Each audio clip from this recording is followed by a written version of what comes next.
如何干掉你身边的小人，还不用自己出面。今天教你一个韩非子里的狠招，借刀杀人。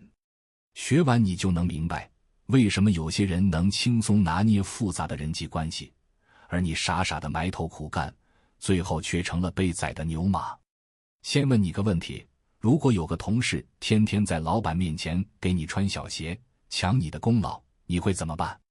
找他当面对质，大吵一架，还是忍气吞声，希望他良心发现？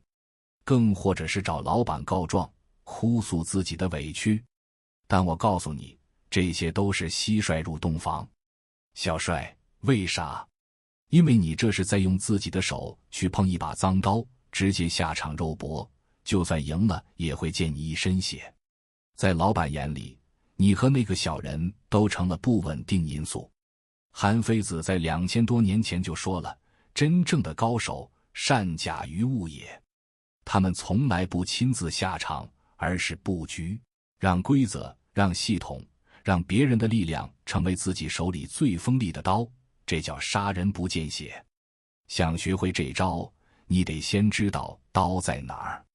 我给你拆解出3把看不见的刀，刀刀致命。第1把刀，借规则。战国时，魏国大将岳阳攻打中山国，打了3年才打下来。回国后，他得意洋洋地跟魏文侯邀功，你猜魏文侯怎么着？没夸他，反而拿出1箱子举报信给他看，全是弹劾他的。岳阳当场吓得一身冷汗，磕头认错。你看魏文侯想敲打功高盖主的大臣，需要自己发火吗？根本不用，他只需要把大臣们的意见这把刀亮出来，岳阳自己就破防了。这把刀就是规则和正义，他客观公正，谁都说不出毛病。你手下有个员工，能力还行，但就是个刺头，不服管你天天骂他，只会激发逆反心理。高手怎么做？开个周会说，为了提升团队效率，咱们建立一个项目贡献积分制，每周公示，年底评优和奖金挂钩。你没针对任何人，你只是在建立规则，那个刺头要么就遵守规则，用业绩说话，要么他就被规则杀掉。在数据面前，他的一切抱怨都苍白无力。你借了绩效规则这把刀，轻松碾压第2把刀，借上瘾。有个叫郑袖的妃子是楚王的宠妃，后来楚王又得了个绝世美女郑袖，感觉地位受到了威胁，但他没哭没闹。他跟那个美女说，妹妹你真好看，就是鼻子有点瑕疵，你见大王的时候记得用袖子捂住鼻子，这样大王才会更爱你。新人小白啊，信以为真。过了段时间，郑袖跑去跟楚王说，大王，那个新来的美人好像很讨厌您身上的味道，每次见您都捂着鼻子。楚王一听龙颜，他马上下令把那个美女的鼻子给割了。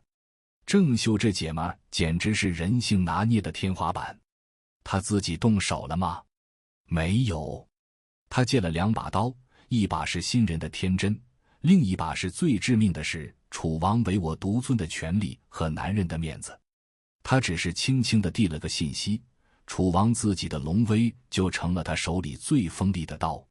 你负责一个项目，需要跨部门协作，但另一个部门的负责人就是不配合，处处给你使绊子，你跑去找他吵没用，你去找老板告状，显得你无能。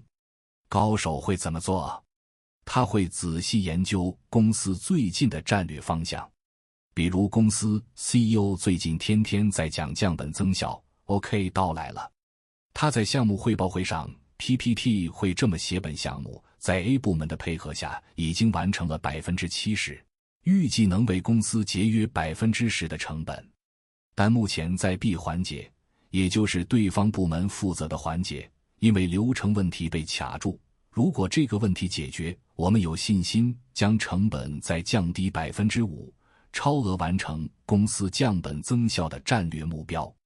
你看懂这个骚操作了吗？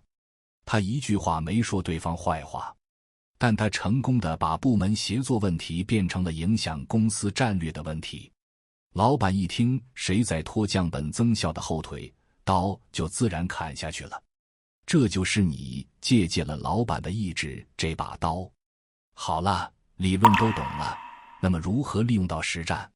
咱们就拿开篇提到的抢攻来操刀。记住，在面对抢攻精神的进一步两败俱伤、退一步憋出内伤的情况下，核心是把阴暗的私人矛盾转化为阳光下的公共机制。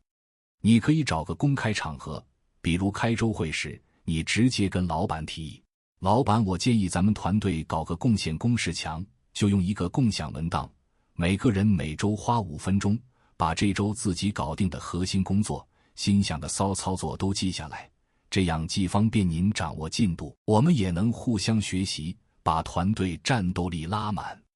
你这话术句句都是为了团队好，阳光普照，正能量爆棚。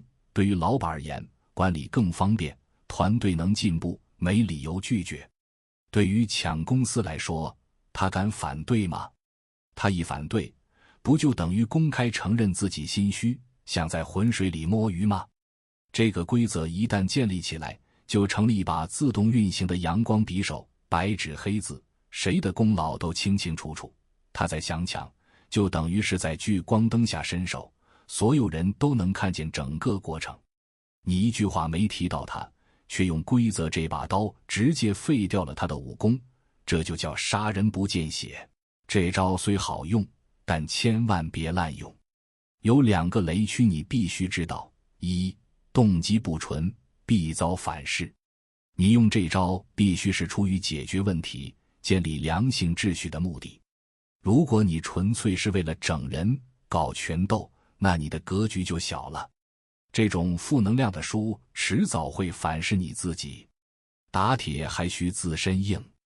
当你建立一个规则时，你自己必须是这个规则最优秀的执行者。你搞了贡献公式，结果你自己啥也写不出来，那这把刀第一个砍的就是你。所有术的运用都不能脱离一个根本，成你的能力，你的贡献才是你真正的底气。这些方法只是帮你清除路上的障碍，而不是让你投机取巧。韩非子教的借刀杀人，在现代职场里不是要去杀掉某个人，而是要杀掉一种混乱的、不公平的、让小人得志的状态。最高级的术永远是追求建立更高级的道理，也就是一个公平、透明、共赢的环节。